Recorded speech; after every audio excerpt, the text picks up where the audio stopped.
assume the SEC approves your application. What kind of impact would a Bitcoin ETF have? I mean, we've all noticed this run-up in Bitcoin ever since BlackRock announced their interest from 30,000 to over 40,000. All of this is anticipation of a spot Bitcoin ETF. Could this be a sell on the news event? What happens from here? Let's assume this is approved. Sure. I think so many people are expecting now a sell on the news that we might not have a sell on the news because, once you hear that enough, their positioning is already taking place. So, yo, what's going on? Welcome to my channel, man. Fearless Ron. What's up? And what we doing is we on this XRP journey together, and we got I have a few channels that I follow that just kind of keep me in the loop, as well as obviously doing my own research.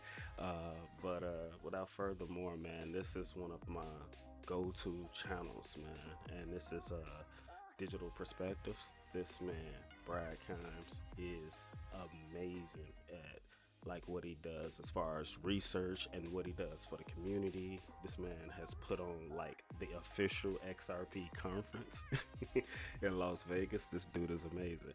But anywho, man, I'm gonna just go and jump into it, and man, let's get on this journey, man.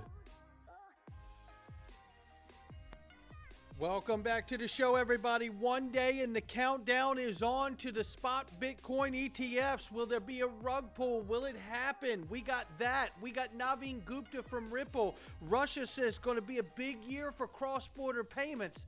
And so does Ripple. We got that and so much more. Somebody roll that beautiful intro.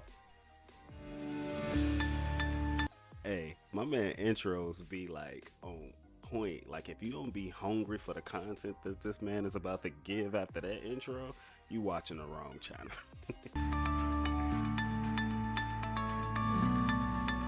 Digital Perspectives with Brad Pymts. Come on in.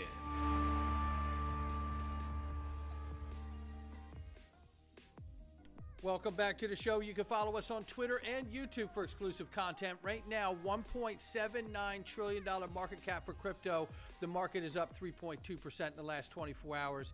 Right now, 46,800 plus for Bitcoin, 2,200 plus for Ethereum. We see 94.3 billion plus market cap for crypto. XRP at the number 6 spot at 56 cents, off by 0.2 in the 24-hour, off by 10.6 on the 7-day. I don't like it. I know you don't like it either. Nah. None of us like it. But hang in there. We got something you may like before we get out of here today. For real, y'all. I know we've been, me personally, I've been in on this journey for, I would say I've been in XRP since 2019. And yeah, I feel it's been up, it's been down, but I'm true to the game. I understand what I hold. I understand Ripple's mission, and I understand that they are literally executing that mission. But anyway, let me let Brad finish. Ranging between 55 and 58 cents. XRP's jumping around a little bit. We'll keep an eye on it. Ladies and gentlemen, this is why I tell you about Miles Franklin Precious Metals. Gold and silver, physical gold and silver, in your hand, in your pocket. You put it somewhere, you have it. Should we see an EMP attack? Should we see a cyber pandemic, which is not a singularity event?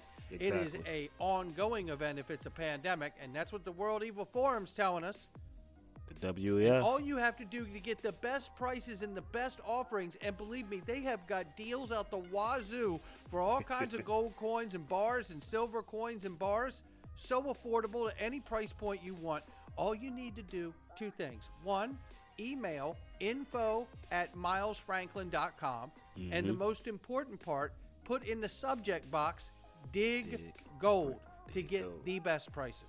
Yeah. That's the thing right there. You got to put that in the subject box, and then you're going to be connected with some of the most smartest people in that space to get the best gold and silver in your hands.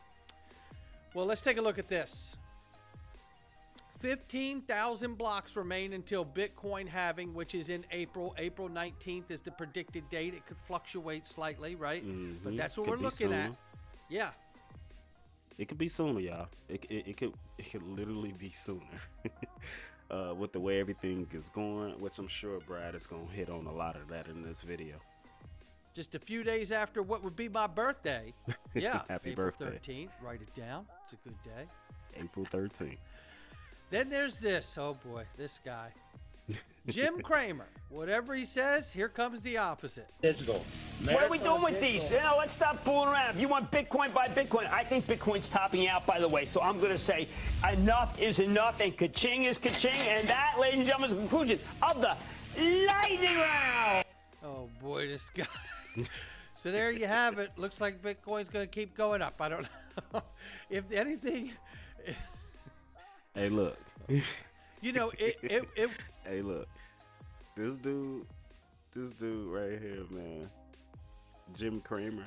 He is a conjurer, like, indicator. Like, whatever this dude says, literally, it has been proving the opposite happens.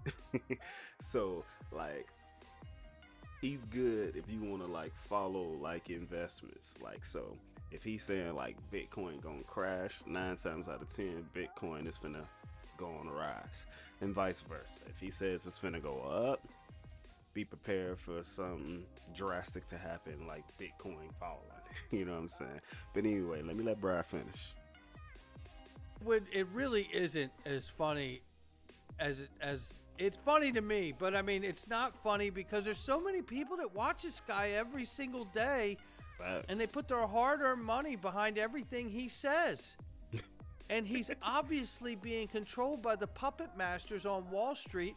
And whatever he's saying, you have a better chance of doing the opposite and getting a better result.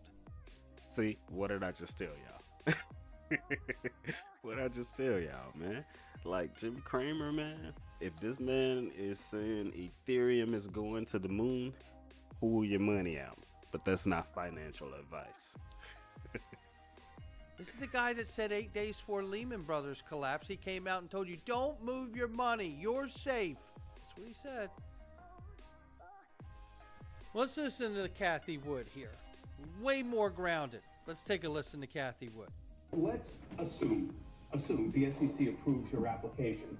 What kind of impact would a Bitcoin ETF have? I mean, we've all noticed this run-up in Bitcoin ever since BlackRock announced their interest from 30,000 to over 40,000. All of this is in anticipation of a spot Bitcoin ETF. Could this be a sell on the news event? What happens from here? Let's assume this is approved. Sure. I think so many people are expecting now a sell on the news that we might not have a sell on the news because, you know, once you hear that enough, the positioning is already taking place. So who knows? It's a very short term. All we know is with our 5-year investment time horizon, we think the flows into this new asset class, especially institutional flows, but also retail flows. Retail has led the charge, of course, that they're going to be quite substantial. And it won't take much of an allocation by institutions into Bitcoin to drive what is becoming a scarce asset much higher. You know, you recently reportedly sold Coinbase stock. This is usually considered a proxy for Bitcoin. So what are your thoughts on Bitcoin now? What kind of, flesh out your ideas a little bit for us. On Coinbase, it was up 400% last year, and we as we do normally, and you've seen us trading around Tesla, now trading around Coinbase. A lot of good news. It became the largest stock in our flagship portfolio. In terms of Bitcoin, we think we've got 3 very big reasons for it to continue to move higher. One, it is digital gold, and gold is a $12 trillion asset. I think Bitcoin might be $12 trillion asset.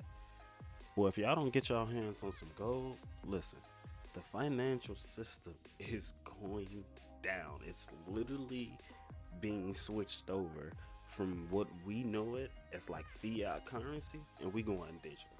I mean, it's not financial advice, it's just the research that I'm paying attention to and that I'm doing. But up to 800 billion right now. So we do think there is some substitution taking place. The institutional flows, if the allocations were as little as 2.5% to 5%, which is where we think they will end up, you'll see 0.5 and then 1%, you'll see a legging in. That could be the biggest reason for a Bitcoin to go up, because we're at 19.5 million Bitcoin outstanding already. 15 million roughly are in long-term hands. They haven't moved their Bitcoin in more than 155 days. Therefore, we know we're only going to 21 million units ever. So this indeed, from 19.5 to 21 million, is becoming a scarce asset. And you have to ask yourself, which is all very exciting, and I hope people make gazillions of dollars. I have exposure to Bitcoin too. It is not digital gold to me. It is simply an investment product. And you have to ask yourself, if we're at 19.5 million and 21 million is the total that we're going to be at, which won't take many more years to get there. I know that the halving cuts it in half and drags it out even further. But think about the point when we get there. And imagine all the gold in the earth has been mined. And then it's just the gold, right? There is no mining more, right? It's all out. But understand that the largest investment players in the world are going to be custodying all of the Bitcoin, because they're the ones that are going to be in control of it. And then you have to ask yourself, is there an out of balance to having so much centralized control over Bitcoin once it's all mined and custodied for products like this? Hey, look, if y'all paying attention to what Brad is saying right there, like that could be real scary. Like if it's centralized and it's in the big boy hands, meaning like Wall Street, they control it. Which means that when they done playing with it, not financial advice. Because no one's using it in large scale for payments. The whole legal tender in El Salvador and a few other places around the world, that's fantastic.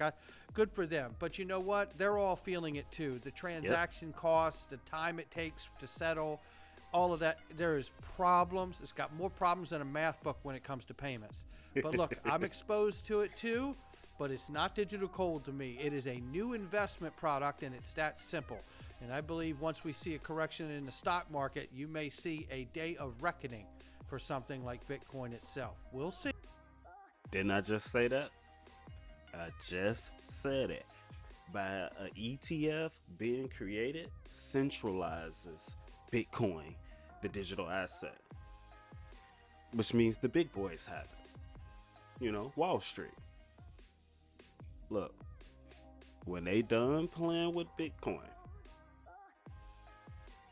it's not gonna feel good to a lot of people that's left holding that bag. See how it all unfolds. Meanwhile, VanEck Spot Bitcoin ETF has been listed on the DTC as well as Wisdom Tree and others. This is getting exciting. It feels like we're pushing them out to the launch pad. And then right here we see amongst multiple ETCs, which are exchange traded cryptocurrency products, it says Hatnef here offers XRP ETC to its clients. So they're offering a similar like product right here already on this platform. I think we're going to see more of this, not only with XRP, Ethereum, Solana, other coins. It's all we're going to see tons of these products begin to roll out, right? Because this is a new asset Wall Street class. does it, and we're here before they got here. So this is pretty interesting. Wow, Fox News was talking about Bitcoin, but the picture showed XRP right there, using the old Ripple Triskelion right there, but nevertheless, it does say XRP right there. Interesting how they use that logo. Is it an accident? Is it not an accident? They don't make mistakes like that. It is encouraging to see that it's up there. I can tell you that while they talk to the Valkyrie CIO, right? And then there's this. and you're going to like where we're going now. So most of the top 25 global financial centers are passing pro-innovation regulation for digital assets. I mean, this is all around the world. You can see the map. We don't need to get into it. But the point is, Russia experts say 2024 will be a big year for cross-border crypto, CBDC, central bank digital currency payments. Now, I go back to remind everyone that it was, I believe, Rob Grant, I think, VP of Global Policy, who said that he believes we will see for 2024 a G7 nation launch a distributed ledger technology with CBDC running on that network. It's coming. That's remarkable. And Russia is seeing a big year for cross-border crypto and central bank digital currencies as well. And so is Ripple, according to an article on their new homepage, or their homepage here, talking about asset tokenization. Anyone can view the process of asset transfer through ownership to be coupled into single atomic update. Wholesale central bank digital currencies are designed to settle large-scale, high-value securities transactions and interbank transfers. That sounds like money to Tokenization me. improves privacy, agility without the need of centralized intermediaries. That isn't possible with traditional technologies. We know this, right? And to add to this is Naveen Gupta on whywhales.com confirming that they are going to be moving hundreds of billions and then eventually hundreds of trillions in real-world assets in the future. Take a listen. And so I think that kind of the ability to roll up and be a multi-chain or chain agnostic is huge. And, you know, the XRP ledger, you know, you guys are going to be continually upgrading, scaling, and changing there. But you know, the ability to be, you know, cross compatible with other assets and tokens, I think is where we're going, is this multi-chain future. Because when you go to a website, you know, it's generally pulling from multiple servers, you know, multiple databases to resolve a single image or a single page. And I think that that's going to be a lot of what we're going to see here in the near future, is that, you know, there is no one chain to rule them all. Like Swift, you know, you were kind of like, yep, either you're a bank and you use Swift, or you're just not in, you're not included in the financial system. So I think you're entirely right. We're going to see a lot of, you know, evolutions. We've already proven, you know, a tokenized JPEG, you know, that of the concept of digital scarcity can be worth tens of millions of dollars and hold the value and be able to trade as a financial instrument. Whether that's legal or even anyone cares, it's a great alpha test to showcase. Now we're ready to start beta testing, you know, what we're talking about today, which is real world assets, real title, and start moving from, you know, millions and billions to hundreds of trillions of dollars into blockchain technologies. 100%. Couldn't agree more. Couldn't agree more. Shout out to Naveen Gupta. Hey. You know what? And interestingly enough, there's no beta, right? Beta's over. Yep. High Vibes got it right here. Betas are finished, right? That's over. You know, remember, Ripple has use case. They've done over 30 billion, and God knows what the number is now. Yeah. This is going down, right? 2024 to 2025 is the year of use case and implementation and adoption. Listen, if y'all don't understand, like, the context of what he just said, 2024, the year that we are currently in, things finna, hey, look, shit finna start cracking, especially around use case scenarios. And I ain't trying to be biased, but I feel like Ripple has the best use case scenario when it comes to cross-border payments. Like, the protocol, listen, I don't think y'all know how big Ripple is. Like, we not the train, we the tracks that the trains ride on, if that makes sense. And he just said we're done with the beta testing. It's time, which means that something crazy is gonna happen, like on the distraction side, to where they can start implementing what's going on. You know what I'm saying? As far as like Ripple and a use case scenario, like they just can't just hit the button and be like, oh, we rolling. No. Think about everything all being connected. These wars, interest rates, even the Epstein Island type situation. It's a lot going on. And I feel like it's going to be a distraction so big that it will affect the financial system. And then they have no choice, which was probably part of the plan, but to hit that switch and turn it on. Because whatever the situation is going to be, we're going to need liquidity. We're going to need liquidity and a lot of it to get us out of this situation. And who better than Ripple to provide liquidity? I'm going to let Brad finish. Let y'all think about that, but I'm going to let Brad finish. Especially once we have stablecoin legislation. Another key piece of legislation to watch. Mm-hmm. Meanwhile, you're going to want to watch this. This is Ed Greg Crypto right here. It says XRP to $5 in 90 days, ladies and gentlemen. $5. 90 days. Mm-hmm. Who's got a problem with that? Not me. I don't have a problem with it. Not me either. You know me. I believe XRP go to 4 or 5 digits, but I'd love to see $5. A new all-time high? Are you kidding me? Absolutely. You can see here in the upcoming 90 days, expect XRP to surge into the $5 range, marking the initial wave one of a prolonged bull market. One that's likely to span over several months. Well, this is interesting because I want to take you back to 2017, 2018, when the price of XRP started to move in April. But the bull run that everybody talks about in 2017 to 2018 is the last half of that. They don't ever talk about how the price moved from 2/1000ths to 6/1000ths of a penny up to the 20-cent range in April. Boom. What you hear them talk about is how it busted loose for 26 days towards the end of the year. Yep. Where we went from the 20-some cent range to $3.84. That's the bull run you hear everybody talk about that lasted 24 or 26 days. Big but facts. The reality is it actually was prolonged since April, moving from 2,000, 6,000ths of a penny range to 20-some cents, and then ultimately from there later in the year, going into 2018, it popped to $3.84.